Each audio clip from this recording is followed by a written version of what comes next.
বিসমিল্লাহির রহমান রহিম। আজকের এই অত্যন্ত গুরুত্বপূর্ণ একটি অনুষ্ঠানের প্রধান অতিথি বাংলাদেশের স্বাধীনতা যুদ্ধের অগ্রনায়ক বীর মুক্তিযোদ্ধা ডক্টর কর্নেল অলি আহমদ এবং উপস্থিত সুধীমণ্ডলী, আসসালামু আলাইকুম। একটি উল্কার জীবন সত্যি সংক্ষিপ্ত, যা হঠাৎ একটি আলো নিয়ে আসে এবং তারপর আকাশ ও পৃথিবী আলোকিত করে ধীরে ধীরে অদৃশ্য হয়ে যায়। কারো কারো কাছে এটি কেবল একটি জাদুকরী আলো, কারণ এটি উজ্জ্বল আলো বর্ষণ করে অদৃশ্য হয়ে যায়। তবে অনেকের কাছে, যারা অন্ধকার এবং বিভ্রান্তিতে তাদের পথ খুঁজছেন, তাদের জন্য এটি অল্প সময়ের জন্য একটি এগিয়ে যাওয়ার পথ দেখায়। আমি একটি উল্কাপাতের রূপক নিয়ে এসেছি একটি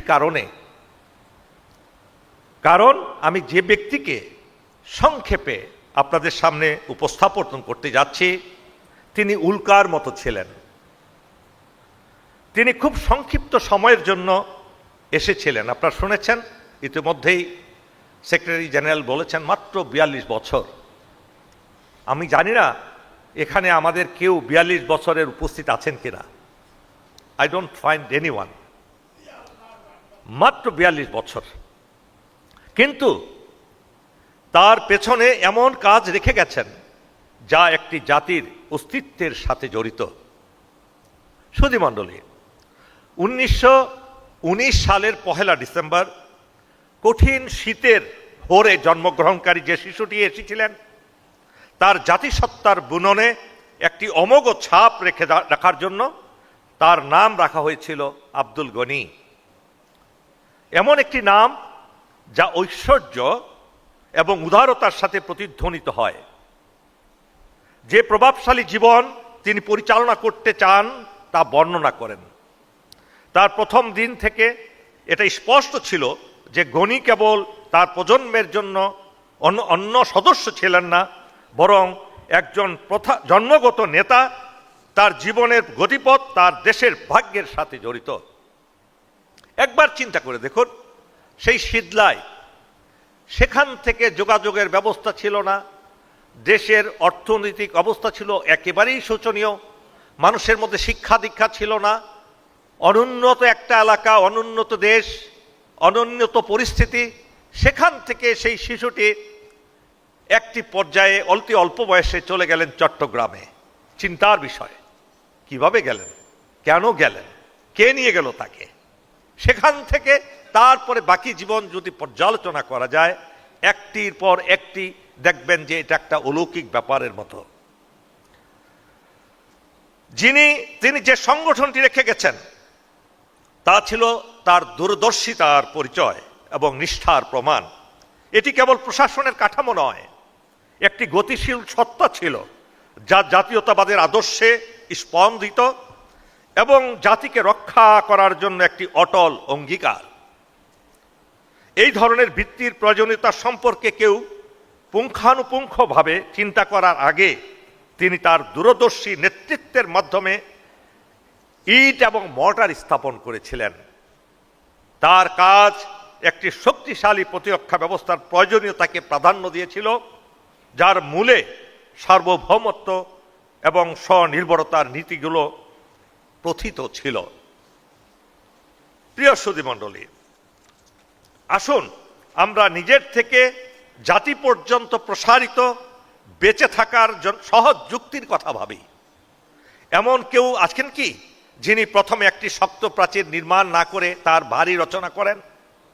একটি জাতির জন্য একটি সেনাবাহিনী হলো সেই প্রাচীর, যা তার শত্রুদের দ্বারা তার থেকে বেঁচে থাকা এবং ধ্বংসের মধ্যে দাঁড়িয়ে আছে। এটি জাতির সার্বভৌমত্ব রক্ষা করে, একটি জাতীয় পতাকা বহনকারী দেশ হয়, এবং সেটি প্রতিষ্ঠিত করতে চেয়েছিলেন মেজর গনি।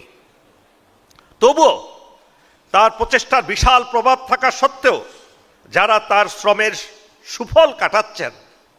তিনি যে প্রতিষ্ঠান এবং আন্দোলন তৈরি করেছিলেন তার সুবিধাভোগীগণ প্রায়শই তার অবদানকে পুরোপুরি স্বীকার করতে নারাজ। সেটার উদাহরণ আজকে কেন শুধু রাওয়া একটি অখ্যাত প্রতিষ্ঠান, রিটায়ার্ড কমিউনিটি, তারাই কেন শুধু মেজর গনিকে স্মরণ করবে? কেন তাকে নিয়ে শুধু রাওয়া চর্চা করবে অল্প কয়েকজন অফিসারকে নিয়ে? উনি কি তাই দিয়েছিলেন আমাদেরকে? একবার চিন্তা করে দেখুন, আমরা কত অকৃতজ্ঞ জাতি, আমরা চিন্তা করি না, আমরা চিন্তার গভীরে যাই না। আমরা দেশ কিভাবে আসলো, কোত্থেকে আসলো, কারা এর পিছনে ছিলেন, কিভাবে এই দেশ টিকে থাকবে, এদেশের স্বাধীনতা সার্বভৌমত্ব কিভাবে টিকিয়ে রাখতে হবে, কারা আমাদের শত্রু, কারা আমাদের বন্ধু, এই চিন্তাই আমাদের মধ্যে নাই। খাও দাও ফুর্তি করো। এটা কি একটা জাতি হতে পারে? এই জাতি কি কখনো শক্তিশালীভাবে সম্মানের সাথে পৃথিবীতে অধিষ্ঠিত হতে পারে? কখনো না। আমি আপনাদের বয়সে অনেকেরই অনেক ছোট, এই যে কথাগুলো বলছি, যে চিন্তার কথাগুলো বলছি, এই চিন্তাগুলো কি আমাদের মনের মধ্যে প্রথিত হতে পারে না? আমরা রিটায়ারমেন্টে যাওয়ার পরে এমন একটি জীবন বেছে নেই যে আমরা সেই কমফোর্ট জোন ত্যাগ করতে চাই না। সেই কমফোর্ট জোনের বাইরে আমরা কেউ কাজ করলেও তাকে সমর্থন করতে চাই না, তার বিরুদ্ধে লেগে যাই। এই যে আমাদের ক্ষুদ্র মন, ক্ষুদ্র চিন্তা, ক্ষুদ্র চেতনা, পৃথিবীর কোনো দেশে এটা আছে কিনা আমার জানা নেই। সুধীমণ্ডলী, আজকে এই অবহেলিত বাঙালি মুসলিম জাতির যে পরিচয় প্রতিষ্ঠায়, বাঙালির আত্মপুনর্জন্ম, বাঙালির প্রচলিত অপ্রচলিত যুদ্ধে লড়াইয়ের চেতনাকে প্রস্ফুটিত করতে এবং ইস্ট বেঙ্গল রেজিমেন্টের প্রতিষ্ঠাতা হিসেবে মেজর আব্দুল গনির উৎসর্গ ও অবদান অবিস্মরণীয়। এটা কোনোভাবেই অস্বীকার করা যায় না। ইতিহাসের এমন এক গুরুত্বপূর্ণ সময়ে মেজর গনি বাঙালি জাতির পথ প্রদর্শক নক্ষত্র হিসেবে আবির্ভূত হন, যখন সদ্য উত্থিত দেশের নেতৃত্ব রাজনৈতিক বিষয়গুলো নিয়েই ব্যস্ত ছিলেন। দেশের প্রতিরক্ষার বিষয়টি সরকারের রাজনৈতিক এজেন্ডায় ছিল না। এটা গভীরভাবে আপনাদের চিন্তা করতে হবে। আপনাদেরকে সেই ইতিহাসের রোমন্থন করতে হবে, সেই ইতিহাসের মধ্যে নিজেকে ডুবিয়ে দিতে হবে। না হলে কখনো অতীত ইতিহাস না জেনে একটি জাতি কখনো সম্যক পানে সঠিকভাবে এগিয়ে যেতে পারে না। অবশ্যই তাদের ভুল পথে যেতে হবে যদি তারা অতীতকে না জানে। 1947 সালে দেশভাগের পর রাজনীতিবিদগণের মধ্যে বাহিনী গড়ার মতো কোনো এজেন্ডাই ছিল না। থাকলেও কোত্থেকে লোক পাওয়া যাবে, যোগ্য লোক কোত্থেকে আসবে, সেই চিন্তা বিবেচনা করে তারা এই নিয়মিত বাহিনী গঠন করার চিন্তাও করেন নাই। আপনারা যদি সেই 1947 সালে ফিরে যান, তখন তো এই দেশের নাম ইস্ট বেঙ্গল হয় নাই, ইস্ট পাকিস্তান হয়নি। ডোমিনিয়ন হিসেবে, ব্রিটিশ ডোমিনিয়ন হিসেবে সেই পূর্ব বাংলা, ইংরেজিতে যাকে ইস্ট বেঙ্গল বলা হতো, সেই ইস্ট বেঙ্গলে চলে যান তো 47 সালে। আপনার দাদার কাছে হয়তো শুনেছেন সেই সময়ে এলাকায় পুরো থানা জুড়ে কয়জন শিক্ষিত লোক ছিল একবার চিন্তা করে দেখুন। কয়জন ডাক্তার ছিল, কয়জন ইঞ্জিনিয়ার ছিল। তৎকালীন ইস্ট বেঙ্গলে একটি সেনাবাহিনী ছিল কিনা, একটি পুলিশ বাহিনী ছিল কিনা, কয়েকজন সেক্রেটারি ছিল কিনা দেশ পরিচালনা করার জন্য। কয়টা শিক্ষা প্রতিষ্ঠান ছিল? একটা মাত্র ঢাকা বিশ্ববিদ্যালয়, একটা মাত্র, তাও প্রতিষ্ঠিত করেছিলেন নবাব স্যার সলিমুল্লাহর উদ্যোগে, এবং সেটা প্রতিষ্ঠিত করতে গিয়ে চরম বিরোধিতা যারা করেছিলেন তারাই ছিল সেটার দখলদার, তারাই ছিল সেটার ভোক্তা। সেই ইউনিভার্সিটিতে যারা বিরোধিতা করেছে তারাই পড়েছে, মুসলমান বাঙালিদের সেখানে স্থান ছিল না। এটিকে আমরা জানি না। দেখুন, সেই সময়ে একটা রেজিমেন্ট গঠন করার জন্য কোনো সৈনিক খুঁজে পাওয়া যাচ্ছিল না। মেজর গনিকে দায়িত্ব দেওয়া হয়েছিল, তিনি রাস্তায় রাস্তায়, গ্রামে গ্রামে, দেশের প্রত্যন্ত অঞ্চলে ঘুরে ঘুরে সেই লোকটির সৈনিক সংগ্রহ করেছেন। আজকে সেই ইস্ট বেঙ্গল রেজিমেন্ট মহিরূপে আবির্ভূত হলো এবং দেশকে স্বাধীনতার নেতৃত্ব দিলেন তারা। আমরা অবিস্মরণীয় অবদান নয়, এটা নেতৃত্ব দিয়েছিলেন। আজকে কর্নেল অলি আহমদ এখানে বসে আছেন। কর্নেল অলি আহমদ বলুক, যদি সেই সময় ইস্ট বেঙ্গল রেজিমেন্ট না থাকতো, 5টা ব্যাটালিয়ান, বাংলাদেশ কিয়ামত পর্যন্ত স্বাধীন সত্তা নিয়ে আবির্ভূত হতে পারতো না, অন্তত আমার গবেষণা এটা বলে।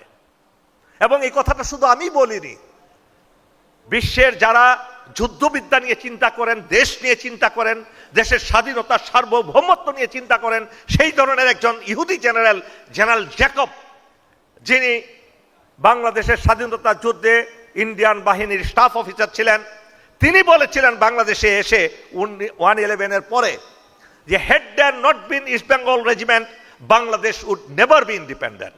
সেই কথাটা কি আমরা জানি? তিনি বলেছিলেন।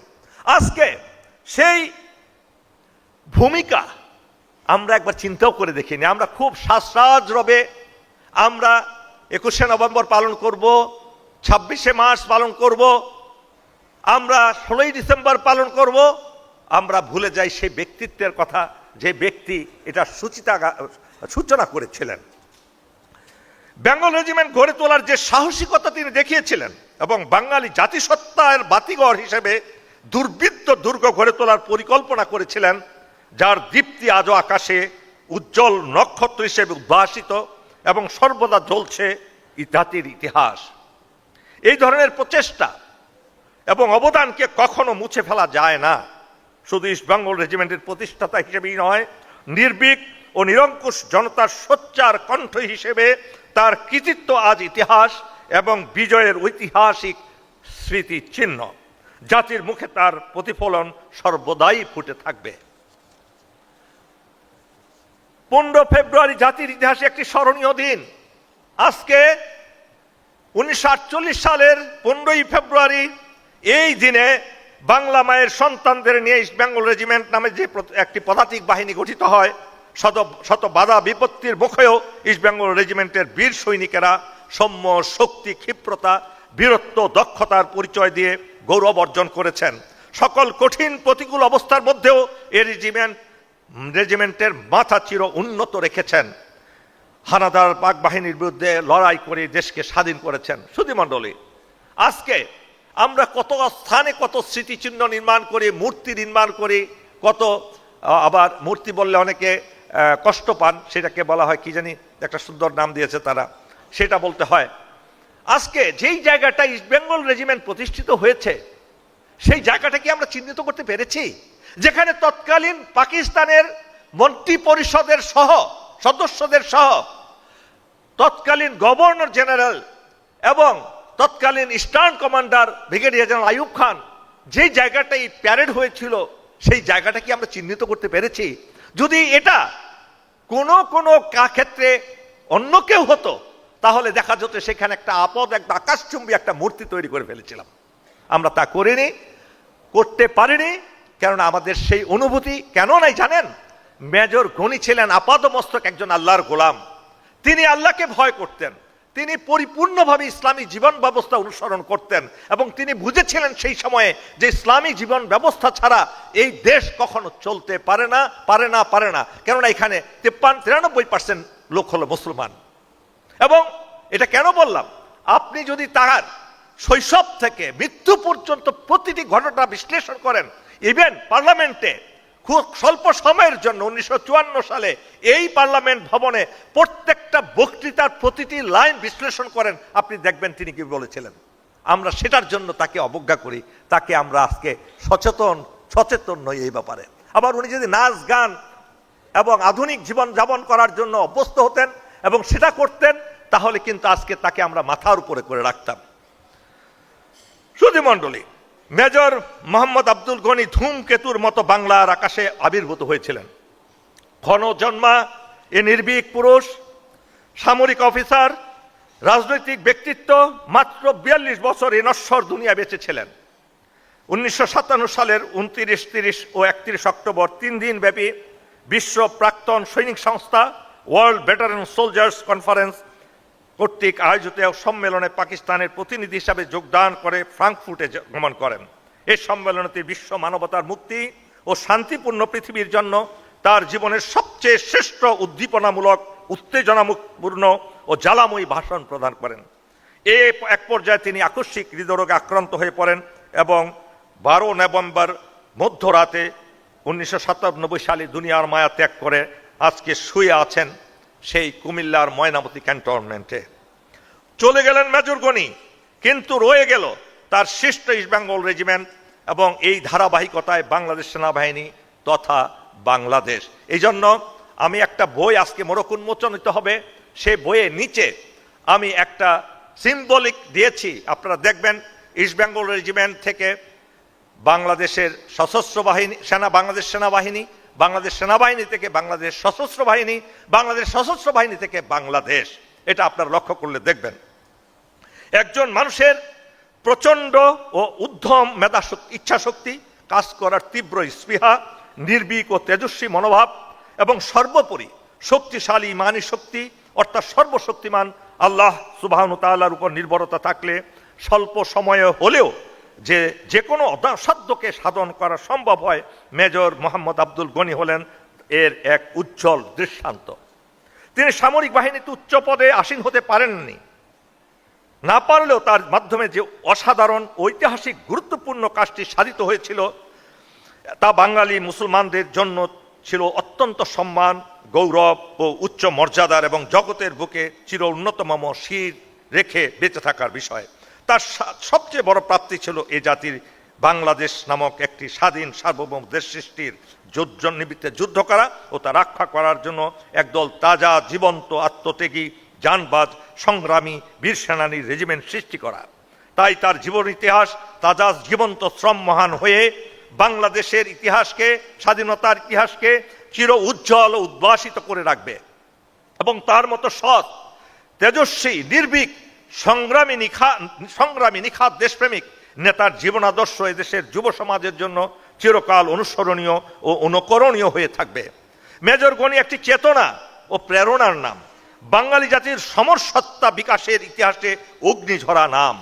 বাংলাদেশ যতদিন পৃথিবীর বুকে টিকে থাকবে, মেজর মোহাম্মদ আব্দুল গনি ততদিন এর আকাশে ধ্রুব তারার মতো চির উজ্জ্বল নক্ষত্র ও ভাস্বর হয়ে বেঁচে থাকবেন ইনশাআল্লাহ। তাই তো বলা যায় মেজর মোহাম্মদ আব্দুল গনি একটি জীবন, একটি ইতিহাস। ধন্যবাদ সকলকে। আসসালামু আলাইকুম।